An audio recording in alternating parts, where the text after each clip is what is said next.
Assalamualaikum warahmatullahi wabarakatuh. Selamat pagi dan salam sejahtera buat kita semua. Perkenalkan, nama saya Arwansyah, SPD MSI PSD, salah satu dosen di program studi pendidikan kimia, jurusan pendidikan MIPA, Fakultas Keguruan dan Ilmu Pendidikan Universitas Tadulako. Bidang ilmu yang saya tekuni adalah biokimia dan penerapan biokimia dalam kehidupan sehari-hari. Tujuan pembuatan video ini adalah sebagai bentuk pernyataan diri dosen dalam pelaksanaan Tridharma Perguruan Tinggi, khususnya di bidang pengajaran. Pelaksanaan perguruan ini menggunakan prinsip DAA. D atau delivery adalah transfer ilmu pengetahuan kepada mahasiswa di proses perkuliahan dengan prinsip student centered learning, di mana mahasiswa diberikan kebebasan untuk mengeksplor, mendalami, mengkaji fenomena-fenomena ilmiah yang berkaitan dengan topik pembelajaran. Kemudian yang kedua adalah I atau interaction. Interaction berkaitan dengan bagaimana interaksi antara dosen dan mahasiswa dalam proses perkuliahan sehingga tujuan pembelajaran dapat tercapai. Selanjutnya yang ketiga, A atau assessment. Di awal perkuliahan kita sudah membuat kontrak perkuliahan dan disepakati komponen-komponen penilaian. Adapun komponen penilaian tersebut adalah yang pertama, kehadiran mahasiswa, kemudian yang kedua, keaktifan dan partisipasi mahasiswa, yang ketiga, nilai individu dan kelompok, yang keempat, nilai UTS, dan yang kelima, UAS atau ujian akhir semester mahasiswa. Pada kesempatan yang baik ini, mata kuliah yang akan kami bawakan adalah biokimia lanjut dengan bobot 3 SKS yang diajarkan pada mahasiswa semester 6. Mata kuliah ini merupakan salah satu mata kuliah wajib di program studi pendidikan kimia. Mata kuliah ini diampu oleh 2 orang dosen, yaitu Ibu Dr. Randa Sri Mulyani MSI dan kami sendiri Arwansyah SPD MSI PSD. Capaian pembelajaran lulusan pada mata kuliah biokimia lanjut dari aspek sikap mengacu pada sikap 2 atau S2, yaitu memiliki tanggung jawab terhadap pengembangan karya yang inovatif dan adaptif dalam kehidupan bermasyarakat sesuai tuntutan dan dinamika lingkungan global. Pada aspek pengetahuan, mahasiswa diharapkan dapat menguasai pengetahuan keilmuan pendidikan dan pembelajaran secara teoretik dan aplikatif yang kreatif dan inovatif sesuai dengan karakter dan budaya peserta didik yang hidup di era global. Pada aspek keterampilan umum mengacu pada KU 1 dan KU 4. Pada KU 1, mahasiswa mampu bekerja mandiri secara logis, kritis, sistematis, dan inovatif dalam pengembangan ilmu pengetahuan, teknologi, dan seni atau IPTEX pada bidang kimia dan pendidikan. Pada KU 4, mahasiswa mampu merancang, melaksanakan, dan mengevaluasi pembelajaran kimia di sekolah dengan memperhatikan perkembangan terkini. Selanjutnya yang terakhir, pada aspek keterampilan khusus, mahasiswa diharapkan mampu merencanakan, melaksanakan, dan mengevaluasi pembelajaran kimia serta mengembangkan bahan ajar dan metode pembelajaran yang berkualitas sesuai dengan karakteristik peserta didik dan deskripsi isi mata pelajaran dengan memanfaatkan perkembangan teknologi informasi terkini. Pada capaian pembelajaran mata kuliah atau CPMK mata kuliah biokimia lanjut, mahasiswa diharapkan dapat 1. Memahami proses pencernaan dan metabolisme karbohidrat serta penerapannya dalam pemecahan masalah. Kemudian CPMK yang kedua, memahami tahap-tahap pembentukan dan penggunaan energi melalui siklus asam sitrat atau siklus Krebs dan pengaturan siklus asam sitrat. Kemudian CPMK yang ketiga, memahami rantai pengangkutan elektron dan proses fosforilasi oksidatif dari sejumlah energi tingkat tinggi yang dihasilkan dari proses karbohidrat.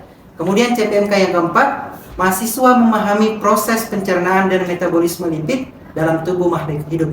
Kemudian CPMK yang kelima, memahami proses pencernaan dan metabolisme protein dalam tubuh makhluk hidup.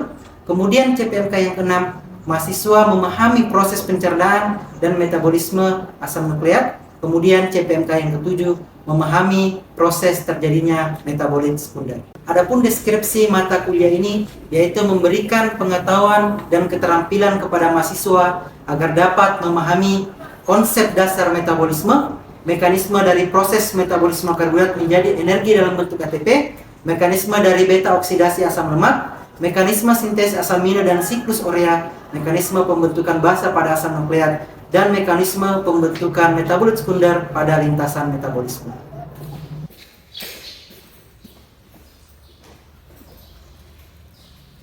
Bismillahirrahmanirrahim. Assalamualaikum warahmatullahi wabarakatuh.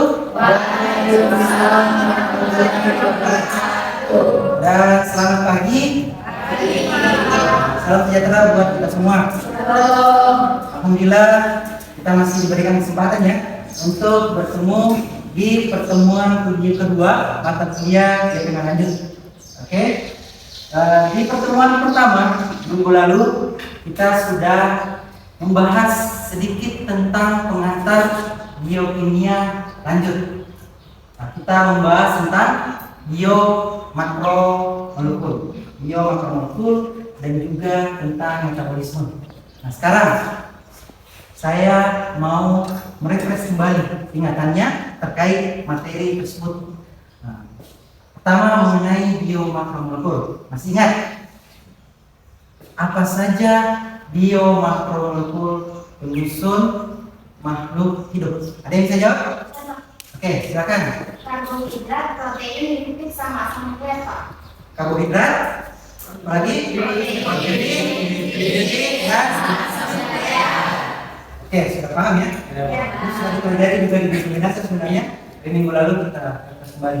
Kemudian minggu lalu juga kita sudah bahas tentang metabolisme, deskripsi tentang metabolisme secara singkat. Nah, sekarang ada yang bisa jelaskan apa itu metabolisme? Oke, Zainab ya. Jadi yang seingat saya Bapak, bahwasanya metabolisme itu adalah segala reaksi yang terjadi dalam tubuh makhluk hidup Bapak. Oke, segala reaksi kimia ya, reaksi kimia yang terjadi pada tubuh makhluk hidup. Sekarang kalau kita jabarkan lebih detail lagi, metabolisme itu dibagi menjadi dua bagian. Ada yang bisa sebutkan apa dia? Metabolisme dan anabolisme. Katabolisme dan anabolisme. Apa itu katabolisme? Pak, Oke, Reza. penguraian dari senyawa kompleks ke sederhana. Penguraian senyawa kompleks menjadi senyawa yang sederhana. Itu adalah katabolisme ya. Kemudian yang anabolisme, ada yang bisa jawab? Oke, Penguraian dari sederhana ke kompleks. penguraian dari sederhana ke kompleks. Penguraian dari yang sederhana menjadi kompleks. Apakah penguraian? Penyusunan ya, penyusunan dari senyawa yang sederhana menjadi yang kompleks. Itu anabolisme. Tadi saya ulang lagi, sama dengan lalu ya. Kalau katabolisme itu adalah penguraian suatu senyawa yang kompleks, dalam artinya adalah misalnya karbohidrat, diurai dia menjadi yang sederhana, menjadi misalnya oligosakarida, kemudian disakarida, kemudian menjadi monosakarida, atau contohnya adalah monoglukosa. Oke, kemudian yang anabolisme itu adalah penyusunan, bukan penguraian lagi. Kalau anabolisme penyusunan dari yang sederhana menjadi senyawa kompleks. Oke, bisa diingat? Bisa. Oke, baik. Selanjutnya minggu lalu kita sudah membagi 4 kelompok ya. Kita sudah membagi 4 kelompok terkait dengan materi-materi yang akan kita diskusikan. Nah, harapannya tujuan pembelajaran di mana pada ini kita mempelajari tentang proses pencernaan dan penyerapan serta proses glikolisis, adik-adik bisa memahami bagaimana proses tahapan-tahapan dari materi tersebut. Nah, untuk itu kita juga sudah memberikan kasus ya, sudah ada 4 kasus. Kemudian untuk minggu kedua ini yang presentasi adalah kelompok 1 membahas tentang kasus proses pencernaan dan penyerapan serta proses glikolisis. Oke, silakan perwakilan dari kelompok 1 untuk mempresentasikan materinya. Paling lama 10 menit saja. Kemudian kelompok lain silakan disiapkan pertanyaan atau saran terkait dari paparan materi oleh teman. Bismillahirrahmanirrahim. Assalamualaikum warahmatullahi wabarakatuh. Waalaikumsalam warahmatullahi wabarakatuh. Sebelumnya kami dari kelompok 1 sebagai perwakilan pemateri yang akan memaparkan tentang pencernaan dan penyerapan karbohidrat dan proses glikolisis. Nah, di sini saya sebagai pemateri pertama yang akan membawakan materi pencernaan dan penyerapan karbohidrat.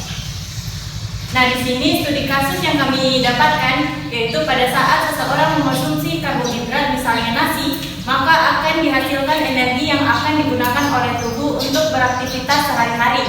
Nah, jelaskan proses pencernaan dan penyerapan karbohidrat tersebut dan juga respirasi seluler berupa tahapan dari proses glikolisis hingga seseorang dapat menghasilkan energi. Karbohidrat ke dalam mulut kita, di dalam mulut kita itu ada yang namanya air liur. Nah, atau juga disebut dengan salivary gland atau kelenjar ludah. Nah, jadi di dalam air liur itu juga terdapat namanya alfa amilase saliva. Nah, alfa amilase saliva ini berasal dari kelenjar saliva. Jadi ketika kita memasukkan karbohidrat ke dalam mulut kita, maka alfa amilase saliva ini akan mencerna karbohidrat tersebut, kemudian memecahnya menjadi karbohidrat paling lebih sederhana, di mana yaitu polisakarida, dextrin, sukrosa, laktosa, dan maltosa. Kemudian masuk dia ke dalam lambung, di mana dalam lambung kan amilase ini dia peka terhadap pH yang ada di lambung, di mana pH yang di lambung itu kan pH-nya rendah, jadi amilase saliva ini tidak dapat bekerja di dalam lambung. Kemudian dia langsung masuk ke usus halus.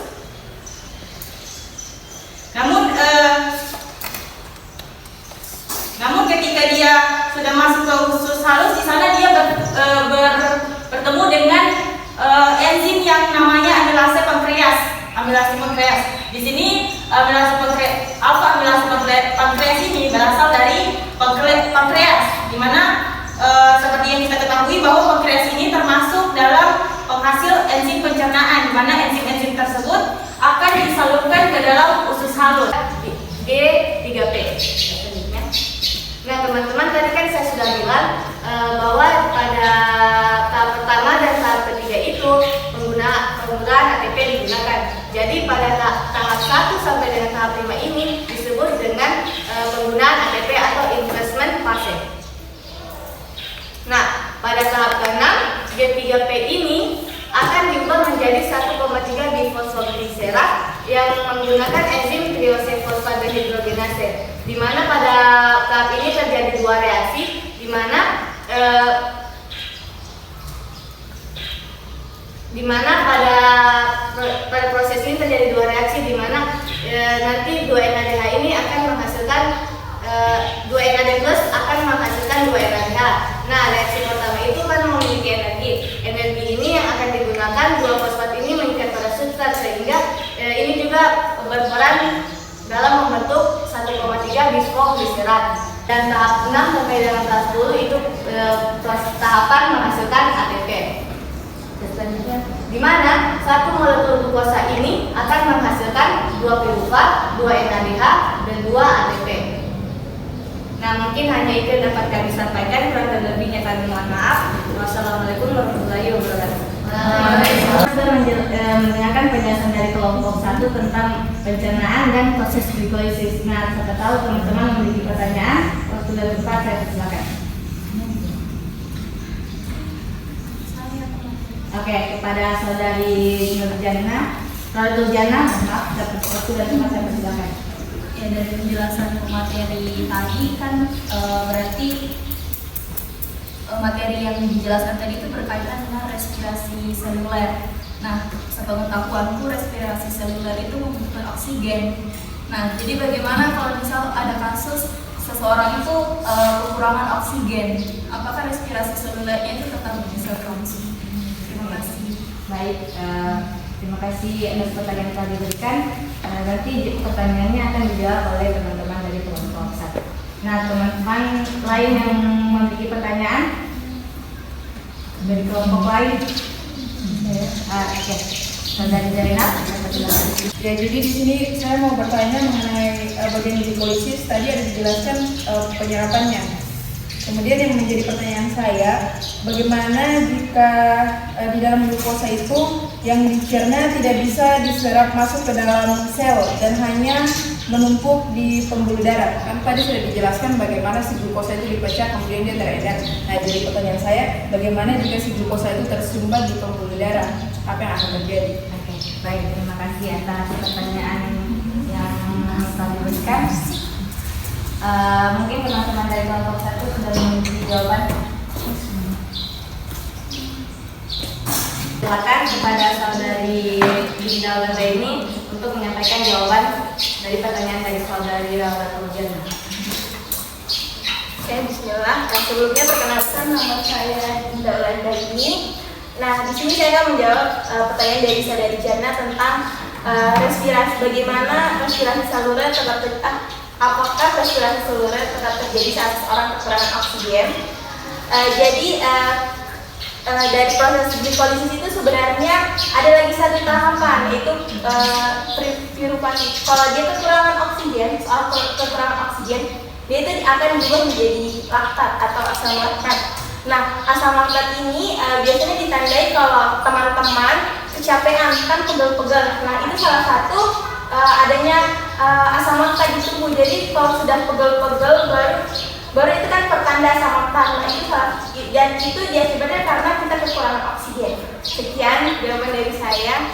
Kendalanya sama maaf, terima kasih. Oke, baik, terima kasih atas jawaban yang telah diberikan. Langsung saja saya tanggal penanya. Salah satu sudah mengerti, terima kasih teman-teman. Selanjutnya pertanyaan dari saudari Zainab akan dijawab oleh saudari Isyari Sesi Zahra. Oke, terima kasih untuk waktu dan kesempatan yang diberikan kepada kelompok kami. Izin mencoba menjawab pertanyaan dari Zainab tadi. Pertanyaannya, bagaimana kalau misalnya glukosa ini cuma menumpuk di sel darah dan dia tidak masuk diserap oleh sel. Nah, kalau misalnya ini glukosa yang menumpuk di darah itu biasanya dikarenakan hormon insulinnya itu tidak bekerja secara maksimal di dalam tubuh seseorang itu, yang mengakibatkan timbulnya penyakit yang biasa kita kenal dengan diabetes mellitus. Kalau misalnya sudah terkena diabetes mellitus ini, itu biasanya karena hormon insulin itu. Mungkin itu saja yang dapat saya sampaikan. Saya kembalikan ke moderator. Baik, terima kasih atas jawabannya. Bagaimana saudari Zainab? Ya, baik moderator, saya sudah bisa memahami di mana jika terjadi penumpukan glukosa itu, maka yang menyebabkan adalah hormon insulin dan akan mengakibatkan diabetes. Terima kasih. Nah, itulah tadi penyampaian materi tentang penyerapan dan pencernaan dan penyerapan serta proses glikolisis dari kelompok 1. Kurang lebihnya kami mohon maaf. Assalamualaikum warahmatullahi wabarakatuh.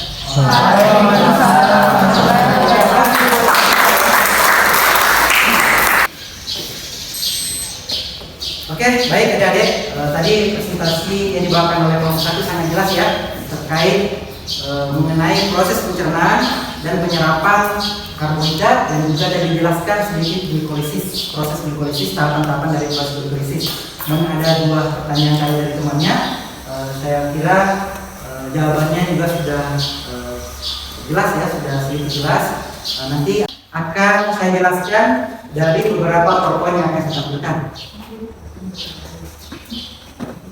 Baik, selanjutnya saya akan mengulang sedikit mengenai memberikan penguatan mengenai materi proses pencernaan penyerapan karbohidrat dan proses glikolisis. Bisa dilihat sini ya, banyak gambar-gambar ini. Ada gandum, ada apa namanya? Pisang, ada karbohidratnya juga tapi sedikit ya. Ada nasi, ada ya beras, ya. Tapi yang jelas di gambar ini mengandung karbohidrat. Nah, mari kita lihat sebenarnya berapa sih kebutuhan glukosa yang dibutuhkan oleh manusia ya? Rata-rata. Kalau kita lihat di sini, ternyata rata-rata itu jumlah per hari glukosa yang dibutuhkan oleh tubuh itu sekitaran 120 gram glukosa per hari. Itu sekitar kira-kira berapa piring nasi? 120 gram kalau ditimbang. Itu sekitaran berapa kira-kira? Apakah sekitar 1 mangkuk nasi atau 1 piring? 120 gram Ambil permisalan misalnya gula, kalau gula 1 kilo kan banyak sekali ya. Ya. Berarti mungkin setengah piring ya. Iya. Setengah sendok terlalu sedikit. Mungkin setengah piring kayaknya.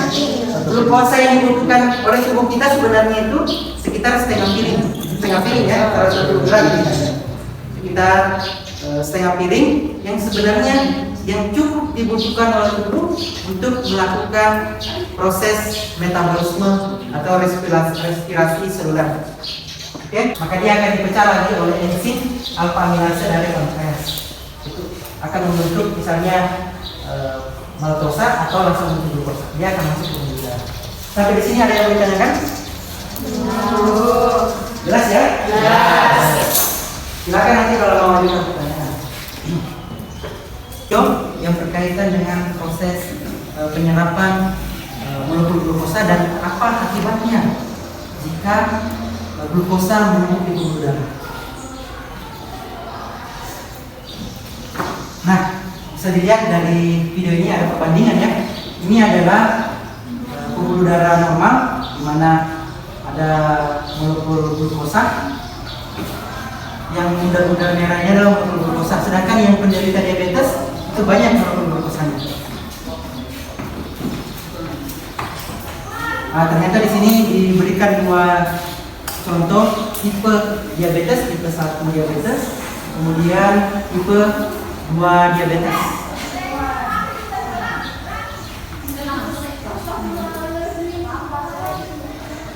Jadi pada dasarnya diabetes ini disebabkan karena menumpuknya glukosa di pembuluh darah. Ini kita lihat, ini gambar program ini. Ini pada saat karbohidrat yang dikonsumsi sudah diserap, nah ini masuk di pembuluh darah. Nah ini lihat ya, nah ini yang hitam-hitam kecil ini adalah warna merah ya, warna merah adalah glukosa. Kalau ini yang bulat ini sel darah merah. Nah yang biru ini adalah insulin, ini ada contohnya di sini. Nah insulin ini yang akan membantu meregulasi glukosa masuk ke dalam sel membran plasma tadi yang gambar sebelumnya ya.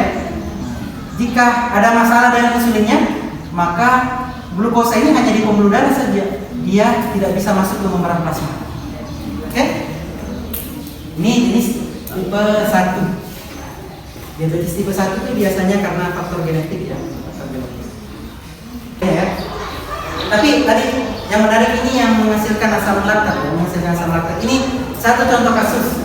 Jika seseorang misalnya tadi pagi tidak sarapan, kurang karbohidrat masuk ke dalam tubuhnya, kemudian karena motornya misalnya rusak, biasanya dari kosan ke rumahnya 2 km, motornya rusak, akhirnya dia berlarian supaya tidak telat, maka sampai di kelas itu akan ngos-ngosan, kemudian badannya pegal-pegal ya. Badannya pegal-pegal karena kenapa? Pertama karbohidratnya kurang, sehingga tidak kekurangan energi dia dalam tubuhnya. Kemudian kenapa kekurangan energi? Karena glukosa dalam tubuh itu langsung dikonversi menghasilkan asam laktat. Nah, asam laktat yang menumpuk ke dalam tubuh ini akan berada di persendian-persendian ya, kemudian akan menyebabkan badan pegal-pegal. Tapi asam laktat yang dihasilkan ini dalam kurun waktu tertentu akan dibawa ke hati yang akan mengalami proses gluconeogenesis. Tapi ini akan dijelaskan lebih lanjut oleh Ibu. Ini ada beberapa contoh terkait jika ada kesalahan dalam proses metabolisme bisa menyebabkan hipertensi. Ini ada 2 publikasi kami yang berkaitan dengan metabolisme. Di sini contohnya hipertensi. Yang publikasi pertama tentang hipertensi, itu disebabkan oleh apa? Juga terkait dengan proses metabolisme. Ada proses metabolisme yang terjadi yang menyebabkan orang tersebut bisa mengalami hipertensi. Kemudian paper yang berikutnya ini tentang stunting ya. Stunting ini berkaitan dengan proses pertumbuhan pada anak.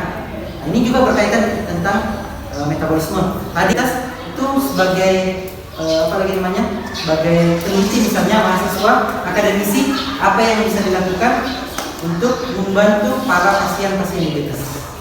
kita misalnya menggunakan tanaman herbal yang ada di lingkungannya digunakan untuk menghambat enzim-enzim tertentu yang bisa mengurai karbohidrat menjadi glukosa. Oke?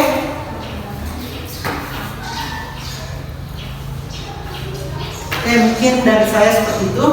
Ada baiknya ada perwakilan 2 orang mahasiswa memberikan kesimpulan terkait materi kita. Apa yang adik-adik ketahui dari presentasi temannya dan juga sedikit penguatan dari saya. Oke, yang pertama siapa tadi? Miss Auliana, silakan berdiri Miss Auliana. Oke, perkenalkan nama saya Miss Auliana di kelompok 121 berdasarkan pemaparan materi dari kelompok 1 tadi dan sedikit penguatan dari Bapak, bisa kita simpulkan ya teman-teman bahwasanya ketika kita memakan tumbuhan atau tanaman yang mengandung karbohidrat, kita akan memperoleh energi yang terdapat dalam tanaman tersebut. Ketika dalam sel, karbohidrat tadi akan dipecah dan menghasilkan energi melalui proses metabolisme. Dan seperti kita ketahui tadi juga sudah dijelaskan apa itu bahwasanya metabolisme itu dibagi menjadi 2, yaitu katabolisme dan anabolisme. Nah, selanjutnya saat kita memakan tanaman tersebut, saat masuk ke dalam mulut, karbohidrat yang dimasukin ke dalam mulut tadi akan dicerna dan dengan bantuan alfa amilase yang ada pada air liur dan akan dipecah menjadi karbohidrat yang lebih sederhana. Setelah dicerna di mulut, karbohidrat tersebut selanjutnya akan masuk ke dalam lambung. Nah, saat proses lain, yaitu ada yang dilanjutkan lagi ke pembuluh darah, lalu diedarkan ke dalam tubuh, dan ada juga yang disimpan di dalam hati tersebut. Saya rasa hanya itu yang bisa saya sampaikan. Saya kembalikan kepada Bapak. Oke, baik ya, jelas ya, udah paham ya. Nah, ini 1 orang lagi kan, siapa yang bisa? Ya, silakan, berdiri ya, Riani ya. Sekarang singkat apa yang sudah dipelajari dari paparan 21 dan juga penguatan dari Bapak. Baik, langsung saja perkenalkan nama saya Arini Setias dari Universitas 2017. Pada kesempatan kali ini saya akan menyimpulkan terkait materi mengenai penyerapan, pencernaan, penyerapan serta glikolisis dari karbohidrat. Oke, pertama tadi sudah dijelaskan oleh teman-teman kelompok saya bahwasannya pada saat karbohidrat dalam bentuk makanan itu masuk ke mulut, karbohidrat ini akan dipecah menjadi karbohidrat yang lebih sederhana oleh enzim yang disebut dengan amilase saliva. Kemudian setelah diproses, nah glukosa inilah nanti yang akan masuk ke dalam sel dan dipecah melalui proses glikolisis yang menghasilkan 2 pirufas, 2 NADH serta 2 ATP. Oke, sekian dari saya. Oke, baik. Oke, tadi 2 pemaparan dari temannya ya, 2 kesimpulan yang dilakukan teman-temannya. Saya pikir sudah jelas ya. Ternyata dari proses pencernaan, penyerapan, kemudian dari proses glikolisis itu akan menghasilkan 2 ATP, kemudian 2 NADH, 2 asam sulfat. 2 asam sulfat ini akan masuk ke tahap siklus Krebs. Kemudian akan menghasilkan juga energi dalam bentuk ATP yang energinya akan digunakan oleh makhluk hidup beraktivitas, bergerak, menyanyi misalnya, atau yang berlarian dan sebagainya. Oke, saya pikir perkuliahan kita pada hari ini cukup sampai di sini. Siap-siap minggu depan kelompok 2 presentasi studi kasus terkait dengan siklus Krebs dan transfer referens. Oke, masih ada pertanyaan? Kalau tidak ada pertanyaan, saya akhiri. Wabillahi taufiq wal hidayah. Assalamualaikum warahmatullahi wabarakatuh. Waalaikumsalam warahmatullahi wabarakatuh. Demikian video pembelajaran yang kami bawakan. Semoga bermanfaat buat kita semua. Saya akhiri. Wassalamualaikum warahmatullahi wabarakatuh.